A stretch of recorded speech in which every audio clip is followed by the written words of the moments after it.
I will share how I implemented NAT in C. So here there are three main functions. One is outbound, the other one is inbound, and then DL. So why we need our outbound and inbound? So first, when a packet from LAN client comes to the router, so it contains the source IP as LAN client IP. So which is given by the router, which is private IP. So with that private IP, it can't serve the ISP. So for that purpose, we need the NAT. So what the NAT does is, it will change the source IP of that packet to the router IP and the source port to the router's port.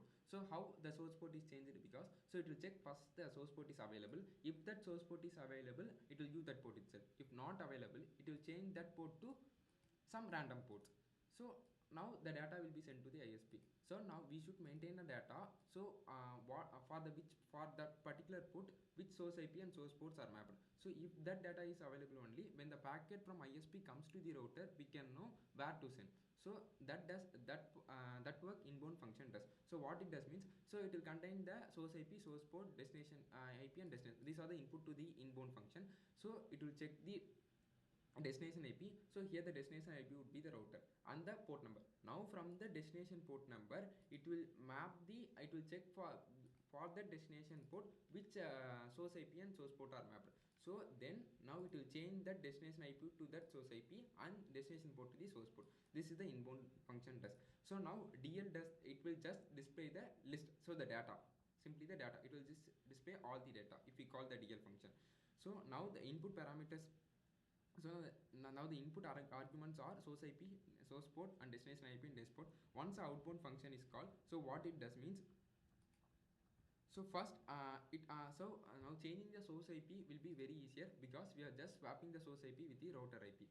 Now we need to find the source port. For the finding the source port, we need to check first whether the source port is available. So if it is available, we can just simply use it. If it is not available, we should use some other port. So for that I have declared an map. So here I have implemented with a bitmap. So here an integer array will be there. So each bit will be mapped to a port. So for example, P of 0th port will be mapped to P of 0th bit will be mapped to 0th port, and P of 0 correspondingly P of 0th 31th bit will be mapped to the 31th port, likewise. So in by that bit we can see if that bit is set, we can say that port is used by someone. If that bit is not set, we can say that port is not used by anyone. So here that logic is here. So whether it will check whether the port is free. So how the port is free is checked, because so first it will be divided. So why we are dividing by 32, why the value is 2048 here. So the size of the array is 2000. So totally 65,536 ports are available. So each integer can contain 32 ports mapping. So if we divide 65,536 by 32, we are getting 2048. So the array size is 2048.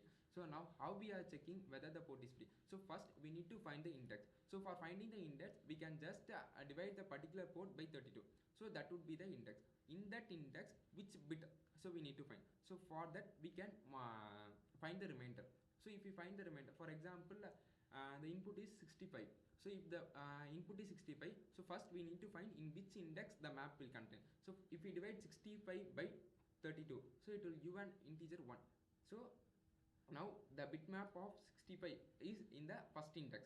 So now in that first index, which bit we need to find? So for that we should find the remainder. Why? Because so if we divide 65 by 32, the remainder would be 1.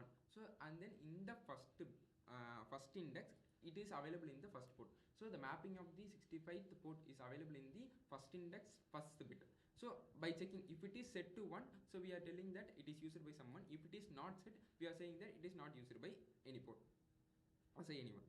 So if it is available, we are using the same port and we are setting that port to 1. So if it is not available, so I'm taking just a random port. So I'm starting from 1025 and checking up to 65,535. So if any port is available, I'm just taking that port and I'm using that port. That's it. So the same logic here, but I'm just randomly taking a port from 1025 to 65,535. After doing this, I'm just printing and the values. So what is the source IP? So source IP would be the router IP, and the source port. As source port, it will be the port which we so whether the source port itself or the random port, on the destination IP and the destination port. Once all this done, I need to store the data in a list. So it can be a list or an array. Now I have declared an array. So now I have declared a list. So in this list will contain the destination IP, the source IP, source port, and the new source port. So these are all the data this linked list will contain. So and it is a linked list. So I'm just in this section, I'm just mapping the data. So corresponding data to the corresponding variables. That's it. So after that, a DL function. So in the DL function is this, it just simple, it just displays the list contents alone. So on the inbound function, so how I implemented the inbound function is, so it will check for each list node, it will check whether the destination port and the list node's port is source port n is matched. If it is matched, it will just print that and it will come out of the loop. That's it.